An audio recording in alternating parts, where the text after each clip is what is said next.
Buenos días a todos. Primero le doy gracias a Dios por la bendición y el honor de estar en un templo como este, eucarístico. Y voy a compartirles a ustedes un tema sobre somos instrumentos eucarísticos.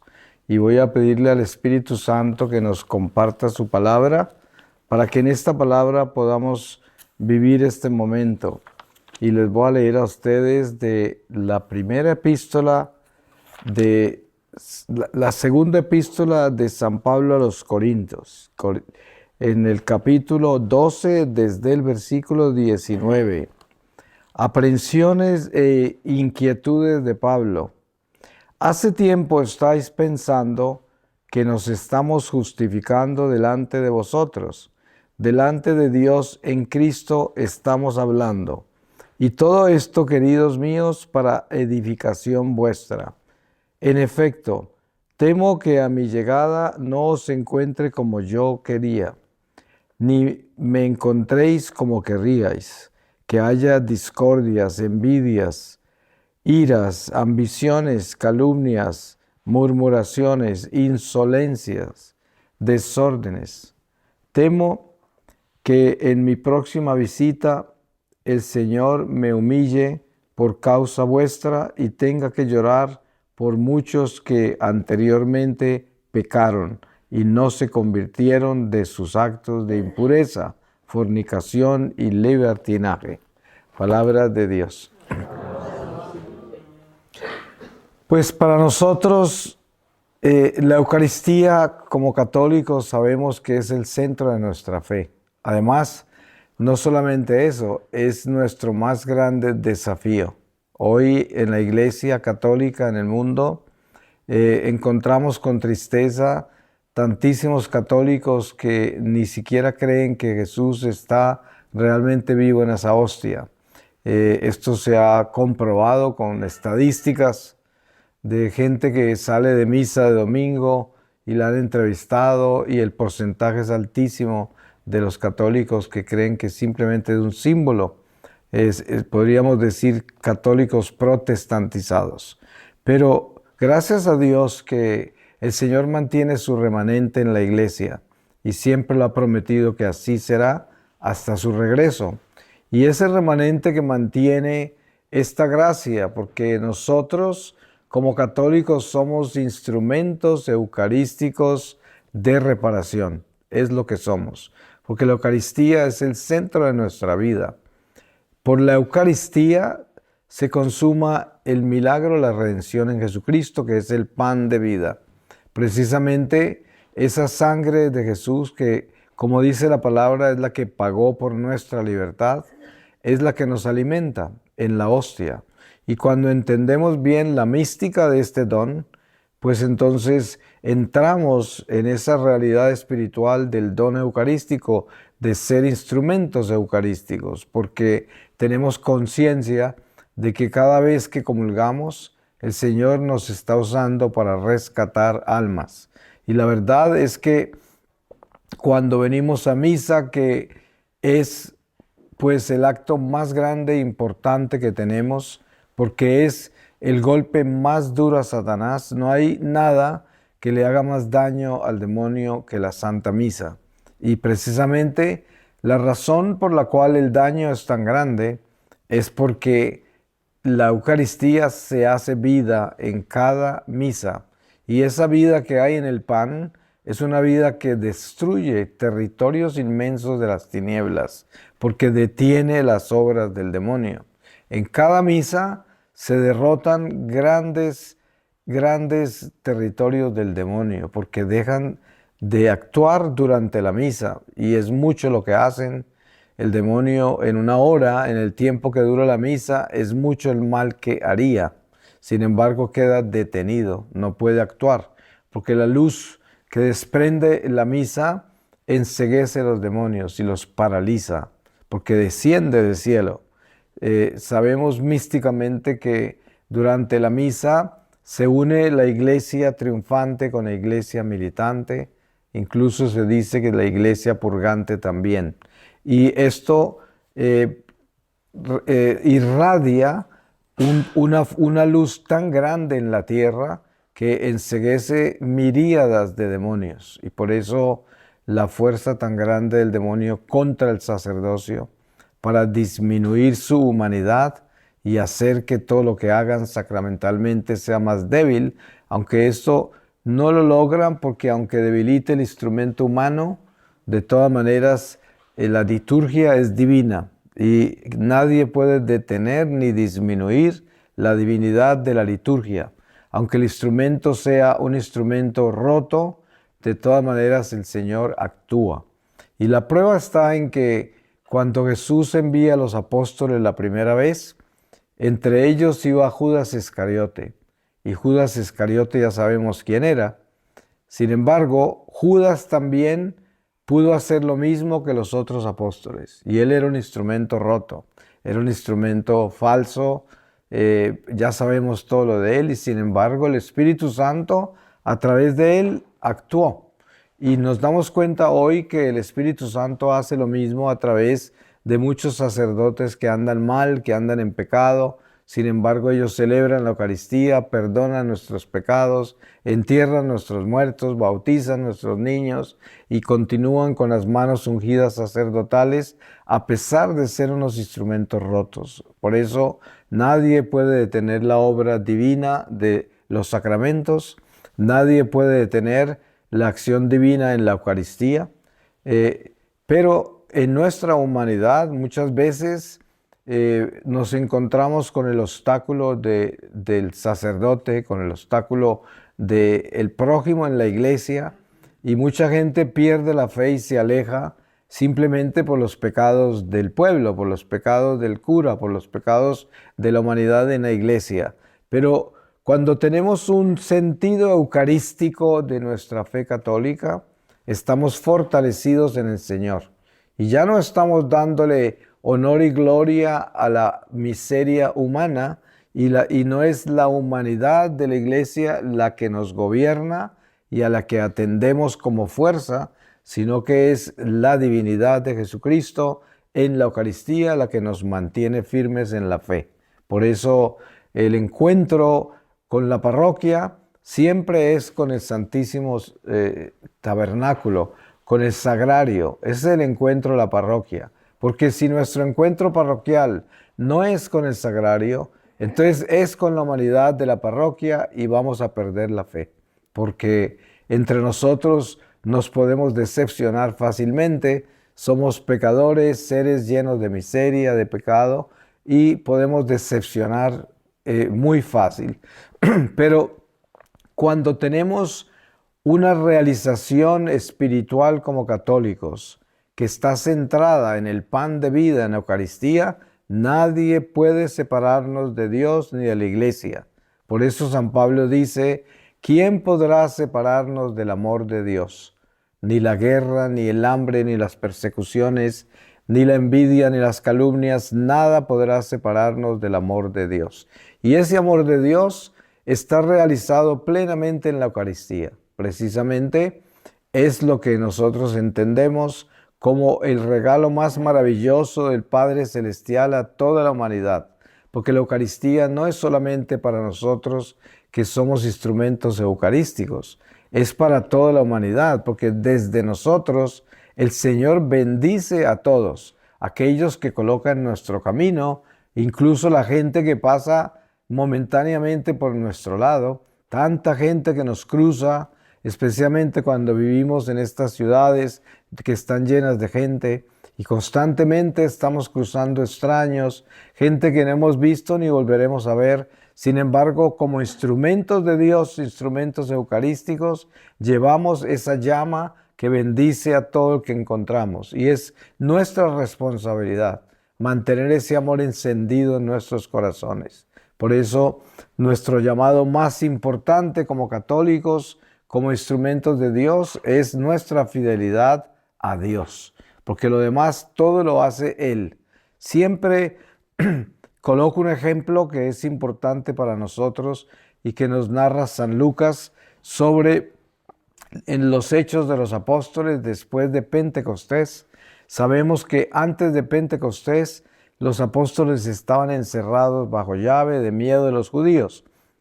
Y a pesar de Jesús haber resucitado y haber estado entre ellos por 40 días, ninguno de ellos tuvo la fortaleza de ir a decirle a nadie que el Señor había resucitado. Semejante milagro tan grande, y no tenían el valor de arriesgarse, porque tenían miedo de perder sus vidas.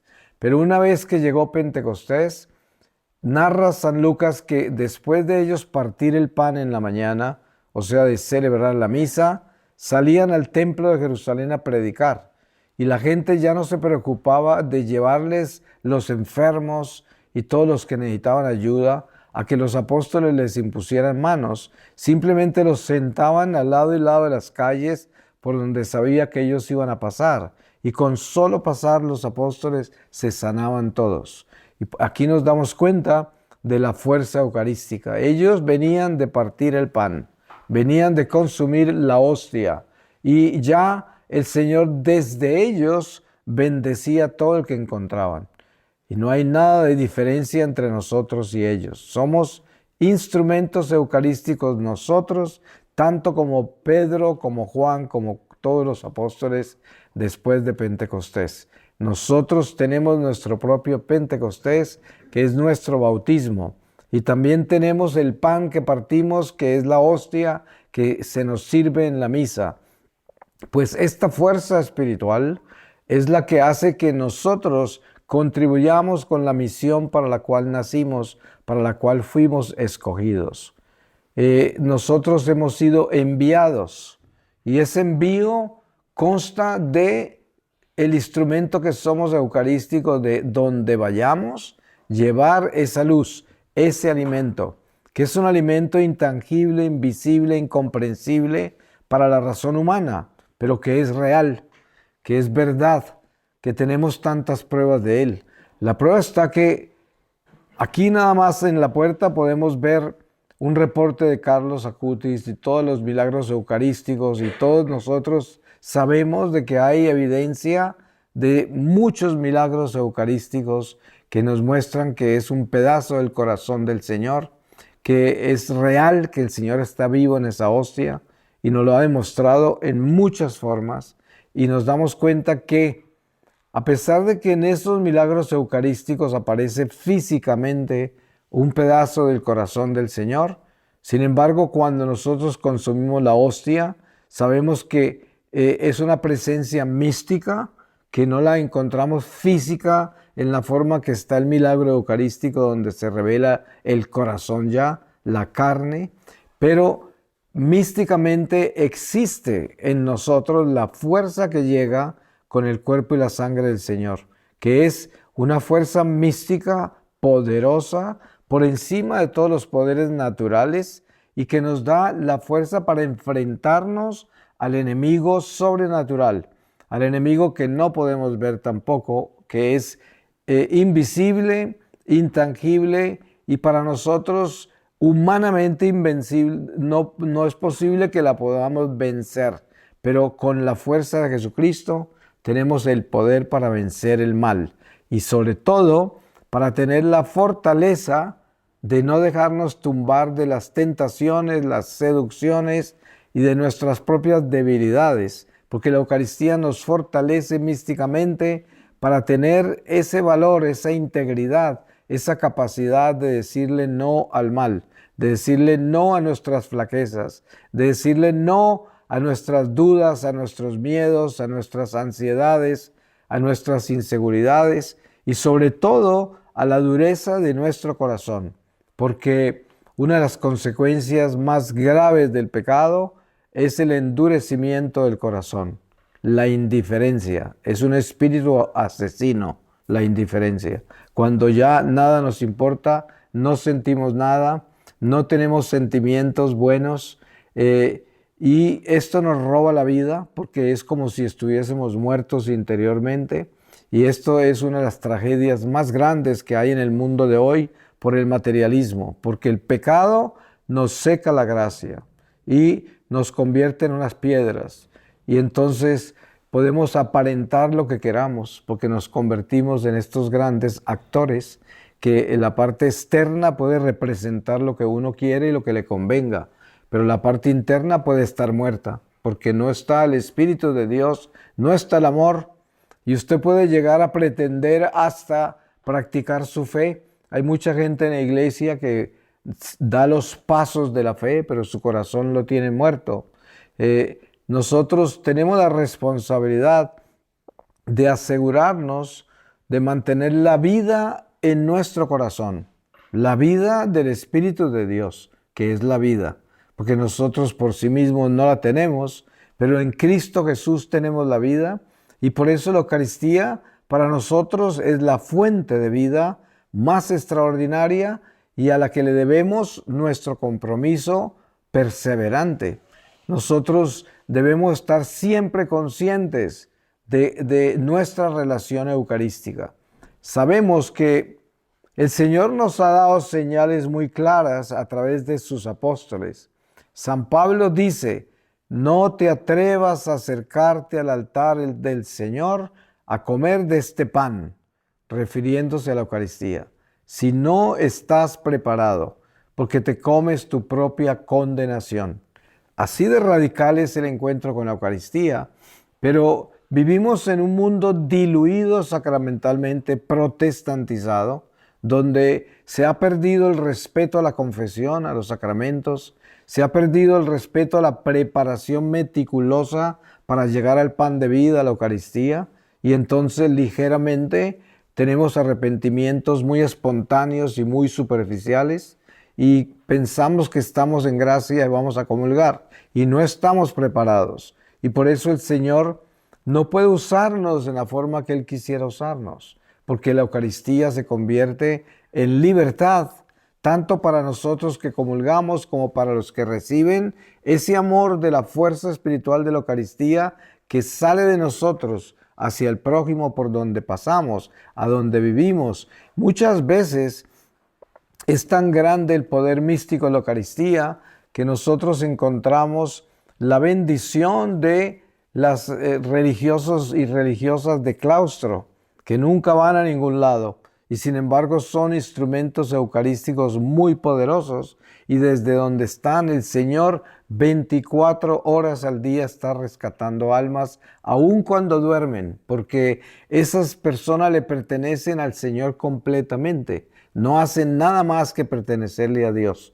Y cuando son fieles, cuando son santos, son un instrumento tan poderoso que el Señor está salvando almas en cada palpitar de sus corazones. Y mientras habitan esta carne, son un tesoro para la iglesia, para la humanidad, para Dios mismo. Y a veces no entendemos por qué Dios va a necesitar nuestra miseria, por qué Dios va a necesitarnos a nosotros, por qué razón es tan importante adorar al Señor en la Eucaristía, como la adoración al Santísimo. Y lo que sucede es que la explicación de Dios hecho hombre lo dice todo. Dios tiene el poder de hacer lo que quiere. Dios hubiese podido redimirnos sin haberse hecho hombre, porque para Él eso es posible. Pero dése en cuenta que Él se hace hombre, y la redención se hace por medio de la misma carne nuestra. Tomó carne como la nuestra y se entró dentro de nuestro universo imperfecto, nuestro universo pecador, aunque en él no hubo pecado, pero sí hubo muerte, hubo las limitaciones humanas que todos tenemos, y todo eso lo hizo como un instrumento, y así es como Él nos usa a cada uno de nosotros. Es necesario que se utilice este instrumento carnal, material, para actuar en el mundo natural. Entonces nuestras manos, nuestros sentidos, instintos, razón, todo lo que nosotros somos, el Señor los usa para llegar al prójimo, a los demás, para salvar almas, para rescatar almas durante esta encarnación. Por eso nosotros debemos entender por qué el Señor nos necesita. No porque Él no pueda hacer otra cosa, es porque misteriosamente ese es su plan.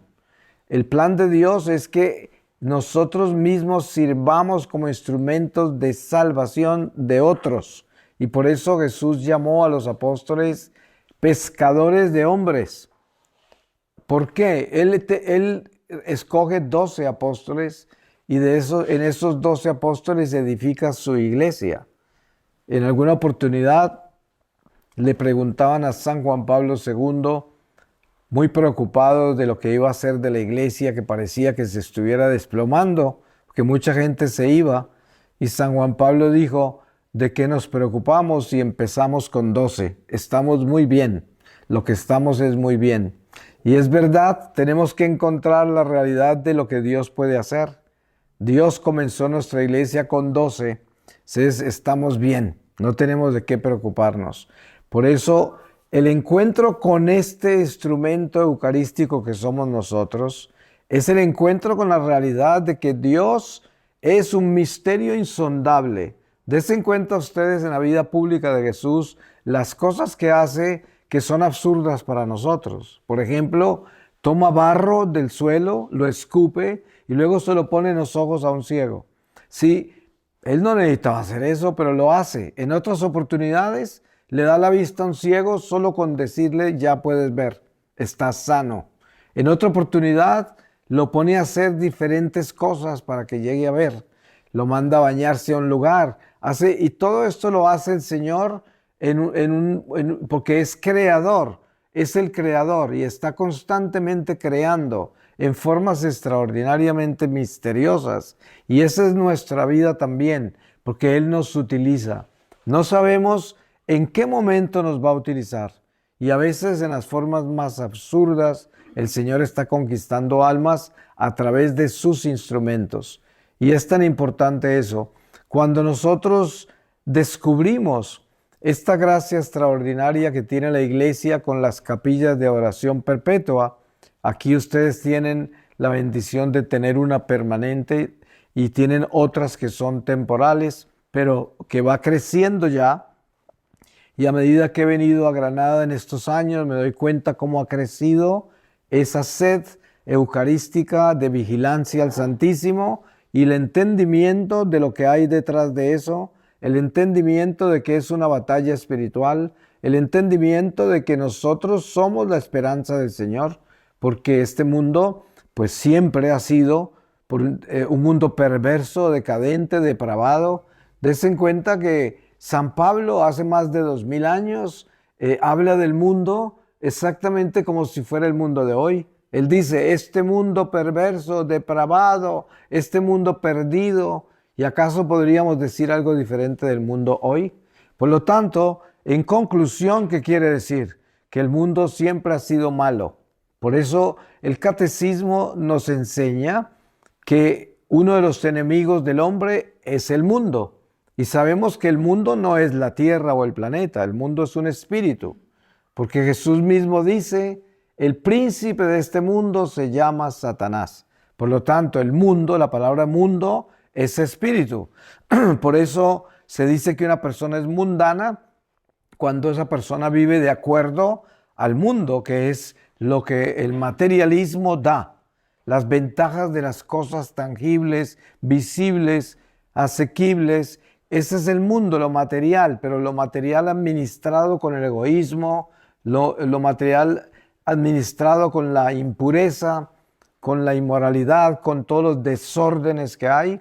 Y ese es el mundo. Pero siendo un enemigo nuestro, el Señor nos envió al mundo. Y Él, en una de sus últimas oraciones, antes de su pasión, hablaba con el Padre y le decía, Padre, yo no te pido que los saques del mundo, porque ellos no son del mundo, como yo no soy del mundo. Te pido que los protejas del maligno. Y esto está muy claro que el Señor dice, no te pido que los saques del mundo. Eso quiere decir que Él nos envía al mundo, pero no a ser del mundo, a cuidarnos de no ser del mundo, sino a protegernos del maligno, que es el espíritu del mundo, el maligno.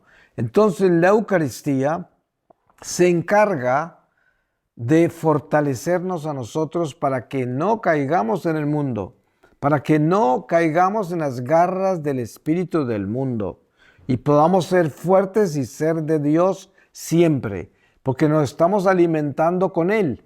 No estamos alimentando nada menos que con su sangre y con su carne, porque eso es lo que hacemos cuando comulgamos y cuando nosotros aprendemos a vivir de ese pan, aprendemos a vivir de la gracia y aprendemos a hacer gracia también. Y eso es lo importante, nos transformamos. El don que el Señor nos da por medio de la adoración eucarística es extraordinario porque es el don de la libertad de la idolatría. Una de las gracias más grandes de la adoración al Santísimo es el exorcizar todos nuestros ídolos falsos, porque cuando usted está en presencia del Señor Eucarístico expuesto, está en presencia del único Dios, el Dios Todopoderoso, el sol que brilla desde lo alto. Y no hay un solo ídolo falso que resista la presencia del Dios verdadero. Y todos nosotros, por naturaleza humana, somos idólatras. Y por eso la adoración eucarística nos ayuda a liberarnos. Ustedes se dan cuenta del ejemplo que hay con los hebreos en el Éxodo, que después de más de 4 siglos en Egipto salen en ese éxodo muy contaminados del paganismo egipcio y Dios por medio de Moisés comienza a exorcizarlos, a limpiarlos de todos sus ídolos falsos, con unas disciplinas tan rígidas, tan radicales que así se necesitaban, que en un solo día morían más de 20,000 por fornicar, por tentar a Dios y por tantos otros pecados. Y nos damos cuenta lo arraigada que está la idolatría en la naturaleza humana. Es parte de nuestro peregrinar por este mundo material. Y cada uno de nosotros tiene que liberarse de la idolatría. Y para nosotros como instrumentos eucarísticos, la adoración al Santísimo como mismo la hostia que consumimos es la fuerza espiritual que nos libera de todo lo que no es de Dios, que nos da la fuerza de ser de Dios, que nos da la fuerza de alimentarnos solo de Dios, que nos da la fuerza para que fluya por dentro de nosotros la sangre de Cristo. Hay algo importante que debemos notar sobre la sangre de Cristo: los cuerpos incorruptos. Ustedes saben que usted nunca encontrará un pastor protestante incorrupto. Lo tuvieran quién sabe en qué monumento. No es posible que ellos tengan un cuerpo incorrupto porque no tienen la Eucaristía. Lo único que puede cristificar la sangre es la Eucaristía. Por eso es que la única iglesia fuera de la Iglesia Católica que tiene santos incorruptos son los ortodoxos, que ustedes saben que ellos tienen el misterio de la transustanciación. Ellos incluso cuando estamos en un país donde no hay iglesias católicas y solo ortodoxas, la iglesia nos permite comulgar en esas iglesias porque ellos tienen la verdadera presencia, el misterio de la transustanciación en sus altares. Y esto es la única, ellos tienen cuerpos incorruptos, no tanto como los tenemos nosotros, pero el cuerpo incorrupto es una muestra de la sangre cristificada. O sea que un santo llegó a convertir su carne imperfecta, su sangre corrupta del pecado, la purificó a un nivel en que quedó incorrupta, se convirtió en otro Cristo y por eso está incorrupto. Es un fruto de la Eucaristía. Y claro, el hecho de que tantos santos que han entrado al cielo no han dejado sus cuerpos incorruptos y muchos fueron desaparecidos en medio de su martirio, lanzados al mar, quemados vivos, quién sabe, no quedó cuerpo. Pero el Señor escoge a algunos santos como reliquias, como ejemplos, como evidencia, y es parte de lo que el Señor hace para fortalecer nuestra fe, para darnos esperanza y también para mostrarle al mundo que Dios está presente en todos estos misterios, para aquel que tenga ojos para ver, para aquel que tenga oídos para escuchar, como dice la palabra. Y nosotros tenemos esta responsabilidad tan grande de adentrarnos más y más en este misterio eucarístico. Por eso es tan importante aprender a prepararnos bien antes de comulgar, para que el Señor nos pueda utilizar bien.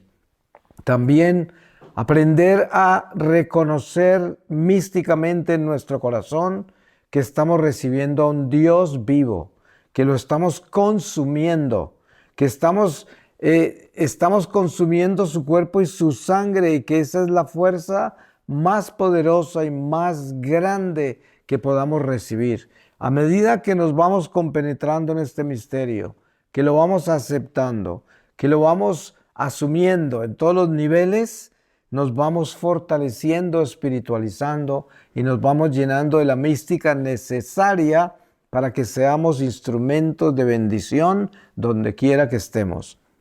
Porque en eso nos convertimos, eso somos. Potencialmente cada uno de nosotros somos eso. Lo que pasa es que debemos convertirnos en esto permanentemente para que el Señor haga su trabajo, porque fuimos creados como católicos. Ustedes saben que el mismo San Pablo explica que antes del Señor crear el mundo ya nos había escogido. Eso quiere decir predestinados. Nosotros no nos hicimos católicos en voluntad humana, nosotros hemos sido predestinados, escogidos por Dios con nombre propio. No somos un accidente, somos el pueblo de Dios.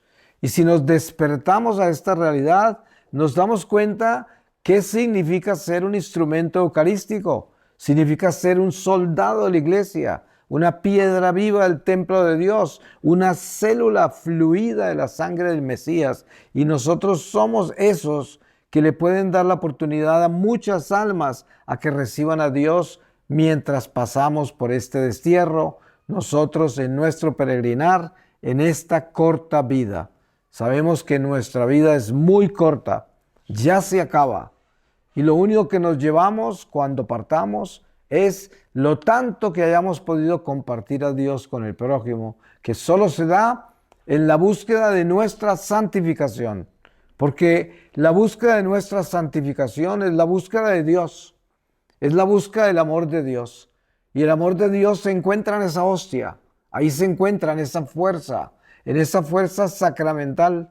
Cuando usted está de rodillas confesando sus pecados, usted está aumentando todas las gracias de la humanidad, de la iglesia. Porque el Señor con un solo pecador arrepentido hace maravillas. No hay una tortura más grande para el demonio que un pecador arrepentido. Ustedes saben que los demonios no tienen rodillas. Ellos son el templo del orgullo, el templo de la prepotencia, del egoísmo, de la vanidad. Ese es Satanás. Por eso el sacramento de la confesión es un poder tan grande, porque doblamos nuestra miseria, nuestro orgullo, nuestra vanidad, nuestra prepotencia.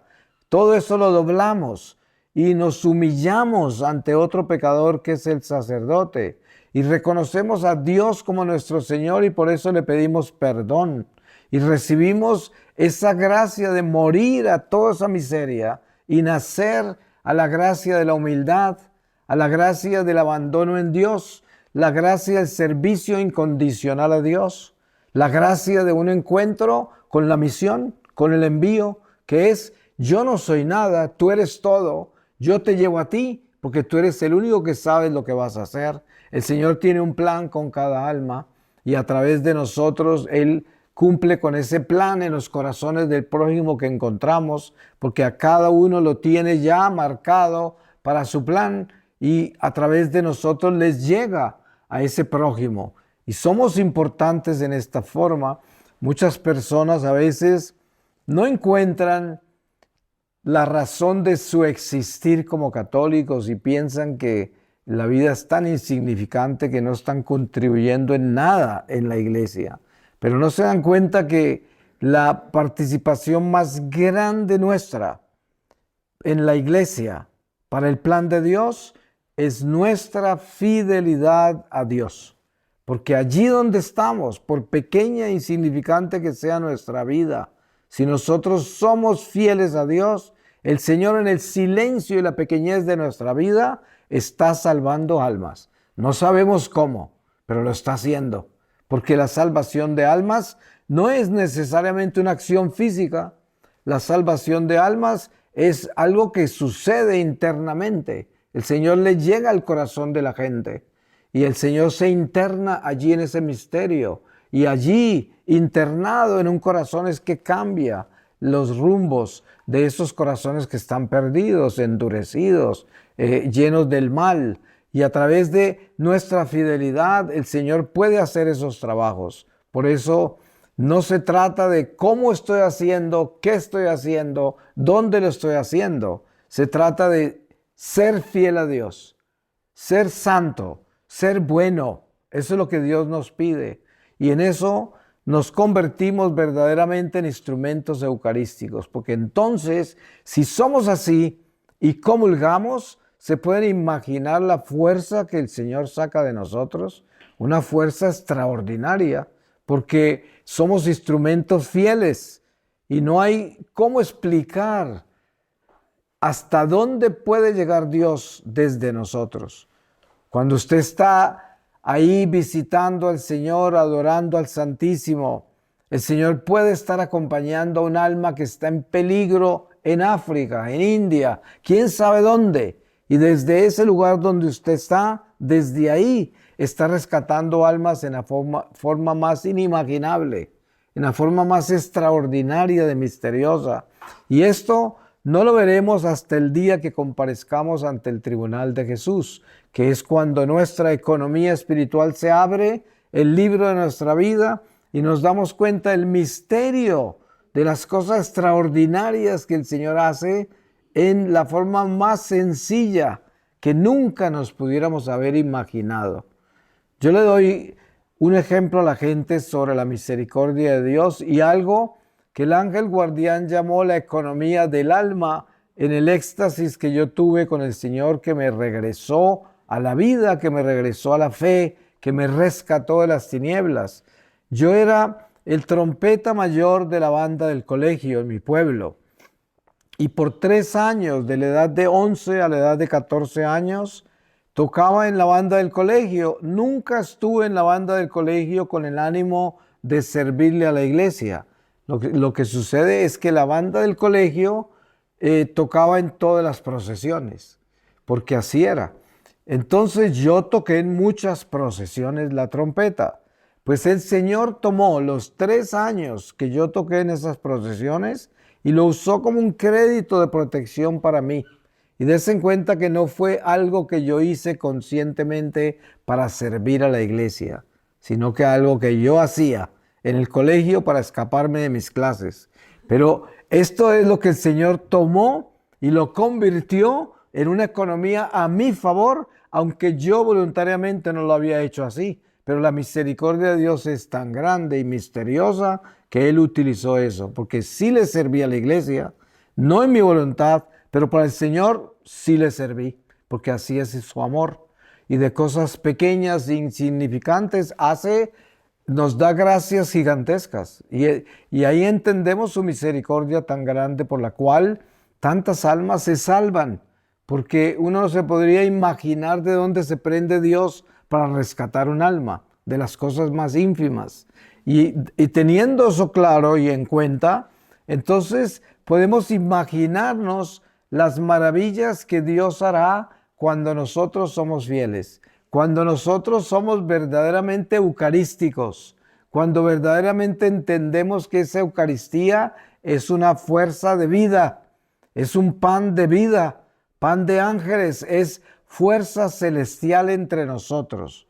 Y des en cuenta que Jesús en su vida pública, cuando anuncia que tienen que comer de su carne y beber de su sangre, Él sabía que nadie lo iba a entender, pero ya estaba lanzando semejantes atrevimientos porque todos se fueron aterrados. Pensaban, ¿cómo nos vamos a comer a este hombre? ¿Y cómo no le vamos a tomar la sangre? Porque eran totalmente terrenales, cerebrales, naturales.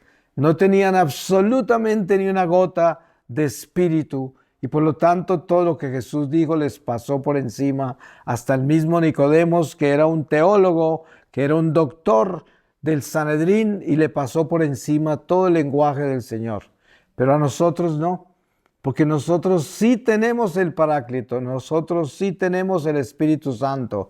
Y este lenguaje que estamos hablando lo entendemos. Este lenguaje lo entiende nuestro corazón.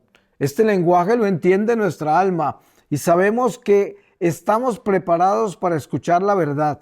Estamos preparados para que la campana que suena nos despierte del sueño en que nos encontramos, para que nos preparemos y hagamos lo que tenemos que hacer hoy mismo. Eso es, porque no hay tiempo que perder.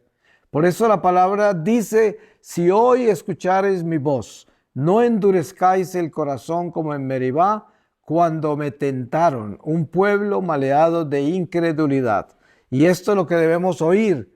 Si hoy escuchamos la voz del Señor, no podemos endurecer el corazón. Tenemos que despertarnos y entender la importancia de lo que es la Eucaristía para nosotros como católicos, la importancia de lo que es tener una preparación sincera eucarística para recibirla y la importancia de conocer místicamente el fruto de la Eucaristía, para que así tengamos ese entusiasmo, tengamos esa vida interior de saber qué es lo que estamos consumiendo y saber a quién estamos consumiendo y de saber para qué lo estamos consumiendo y de saber qué es lo que hace ese pan de vida en nosotros y en el prójimo.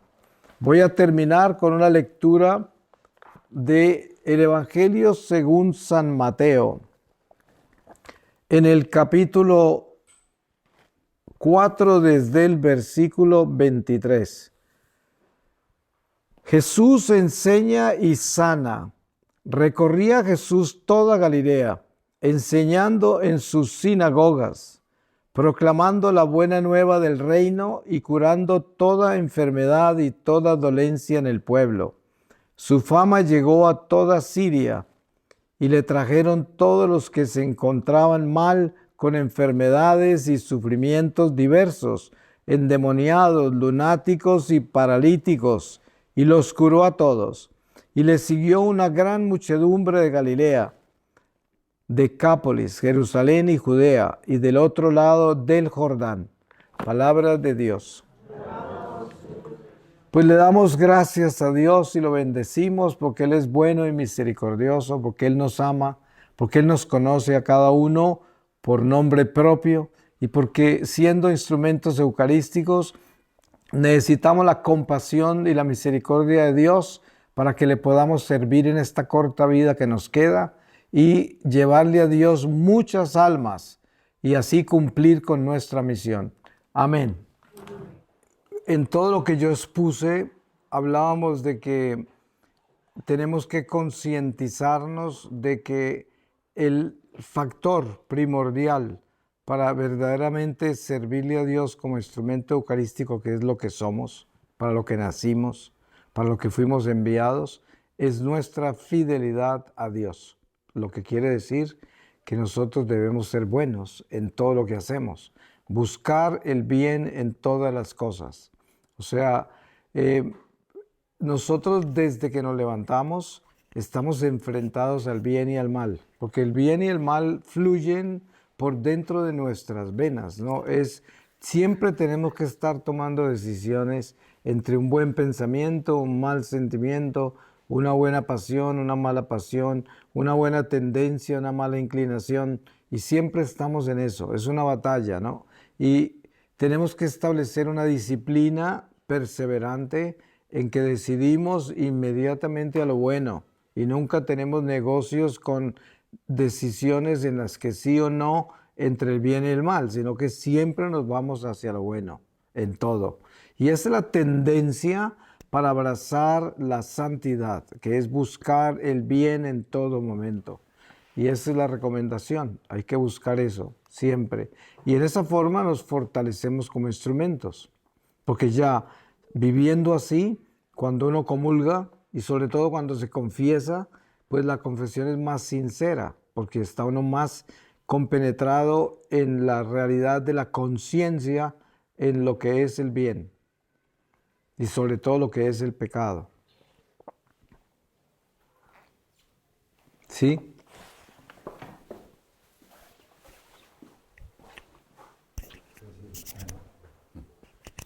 Buenos días, hermano. Buenos días. Gracias por esta maravilla. El tema del Espíritu Santo y el ángel de la guarda son compatibles, o pienso de que estando en gracia de Dios es de una manera y no estando en gracia de Dios es otra. Puesta mi duda, hermano. Gracias. Bueno, hablar de compatibilidad entre los espíritus de la luz, como es la divinidad del Espíritu Santo y el ángel guardián, que es una criatura, sin embargo, una criatura de luz, del reino de la luz. Cuando uno está en gracia de Dios, está en el reino de la luz y por lo tanto tiene tanta bendición de parte del ángel como la presencia de la divinidad de Dios en nuestro corazón, que sería en ese caso el Espíritu Santo al que usted se refiere. Para eso se necesita lo que acabo de decir yo sobre serle fieles a Dios. Cuando somos fieles a Dios, estamos parados en la luz. Miren que en este mundo donde vivimos siempre caminamos entre dos territorios, la oscuridad total y la luz total. No hay un poco de luz o un poco de oscuridad, o es oscuro o es blanco, o es claro. O somos de Dios o somos del diablo. Entonces, si uno camina en gracia a Dios, camina por la luz. Y todo lo de la luz está en nosotros, porque caminamos en el reino de la luz. Si está en pecado, camina por la oscuridad y todo lo del mal está contra nosotros y nos puede destruir. Así de sencillo es, ¿no?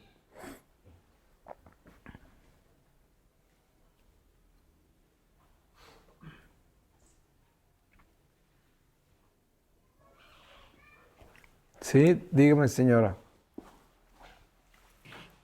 Gracias, Marino, por la intervención. Pues yo tengo la duda, es verdad que los protestantes viven un rito de partir el pan, de compartir el pan, sin creer en la transubstanciación. Entonces, nosotros como católicos, si estamos con ellos o compartimos una celebración con ellos, no hay ningún problema en que podamos participar también de ese pan de evocación de la última cena. Pues la recomendación es que uno no debe estar en las celebraciones de ellos, porque nosotros tenemos nuestra liturgia. ¿Y qué hace uno en una liturgia protestante?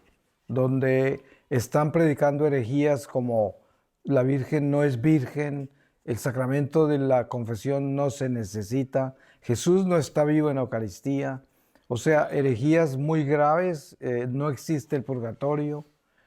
Uno no debe ir a compartir las celebraciones de personas que son herejes, ¿no?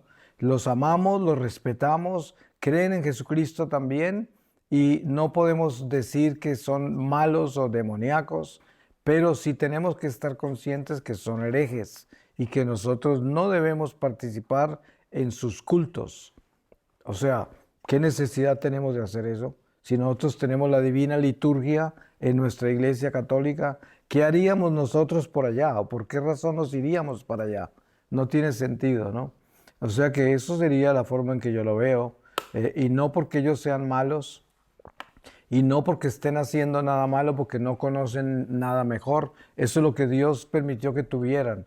Y nosotros no podemos juzgarlos. La prueba está que cuando los apóstoles le preguntaron a Jesús sobre esos que estaban por allá sacando demonios en su nombre, él dijo, si están con nosotros, no están contra nosotros. Pero nunca dijo son de los nuestros, sino que los dejaran tranquilos a hacer lo que estaban haciendo, porque lo hacían a nombre de él. Y eso es exactamente lo que los protestantes significan. Pero el consejo que siempre da la iglesia es que nosotros no participemos en esos cultos. Ahora, hay reuniones ecuménicas que son reuniones entre cristianos que todos creemos en Cristo y nos reunimos para discutir las diferencias de nuestra fe, pero no necesariamente para atender el culto común, ¿no? Eso sería.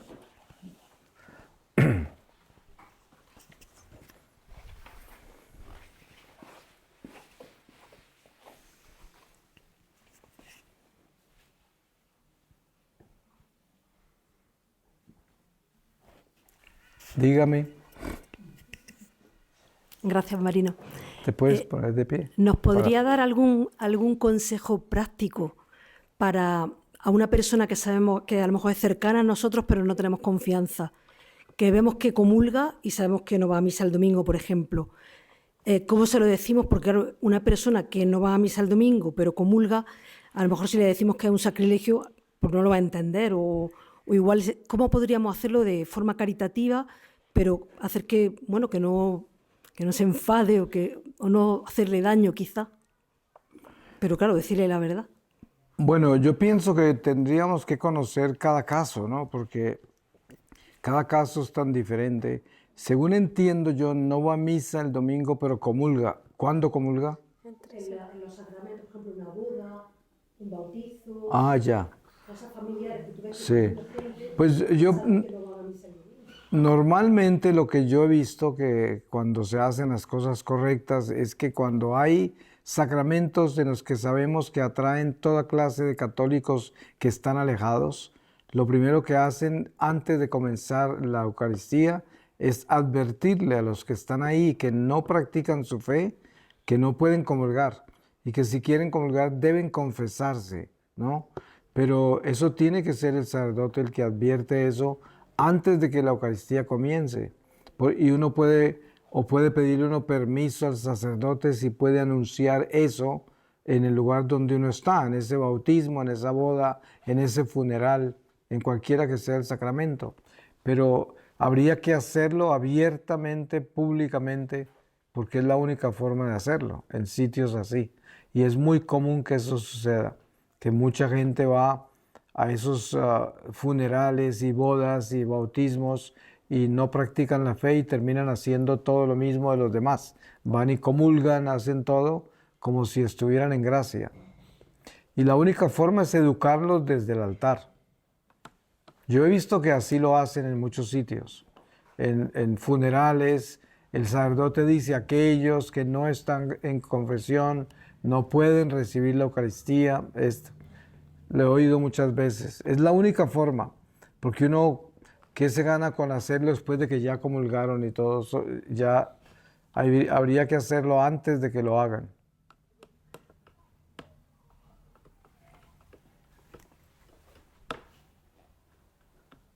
¿Qué opiniones merecen estas profecías apocalípticas que ahora abundan mucho, de la construcción de refugios para los tiempos que vienen, especial castigo, o corrección de Dios sobre la humanidad, y bueno, que Sodoma y Gomorra se queden en martirio, más o menos? Esas son las profecías que vienen, que bueno, que no tenemos que tener confianza en Dios, pero que bueno, ¿qué opinión le merece todo eso? Pienso que San Pablo nos da una buena lección cuando explica que las profecías son imperfectas. O sea, una profecía se puede dar o no se puede dar.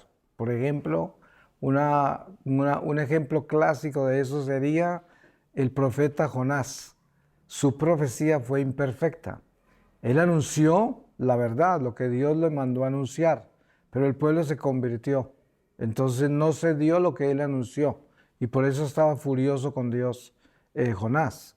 Entonces en ese caso nos damos cuenta por qué es imperfecta una profecía. Hay muchas profecías hoy de finales de los tiempos, de muchas cosas que pueden suceder. Muchas de las profecías son falsas porque vienen de revelaciones privadas de gente que no está aprobada por la iglesia y que nadie sabe el origen de sus experiencias. Entonces hay mucha profecía falsa en internet. Más que todo, la gente que anda detrás de esas noticias no necesariamente está muy bien espiritualmente, porque una muestra de la santidad es la humildad, la sencillez, la pequeñez, la fidelidad de la iglesia y la sobriedad, donde uno no está asustado de cómo se va a acabar el mundo, uno no está asustado de cuándo se va a morir, sino que uno es consciente de que debe vivir en gracia y alejado del pecado. Entonces, todos estos anuncios del final de los tiempos, de todas estas cosas que se están anunciando, pues yo no pienso que debían llenar nuestra curiosidad, porque lo que más importa no es cuándo se va a acabar todo esto o cómo se va a acabar, sino lo importante es qué estoy haciendo yo con mi vida con relación a Dios y si estoy cumpliendo con la misión que el Señor me encomendó. Lo demás es una gran distracción. Yo pienso, yo nunca leo esas cosas, nunca me conecto a mensajes de esos y no me quitan el sueño, ¿no? Lo que me quita el sueño es mi preocupación de no caer en pecado. Muy bien, entonces le damos gracias a Dios por esta oportunidad de estar acá con ustedes y también pues darle gracias a Dios por la adoración eucarística, por todo lo que nosotros vivimos como católicos y sobre todo con la oportunidad que tenemos de adentrarnos más en nuestra fe. Eso es lo que realmente importa.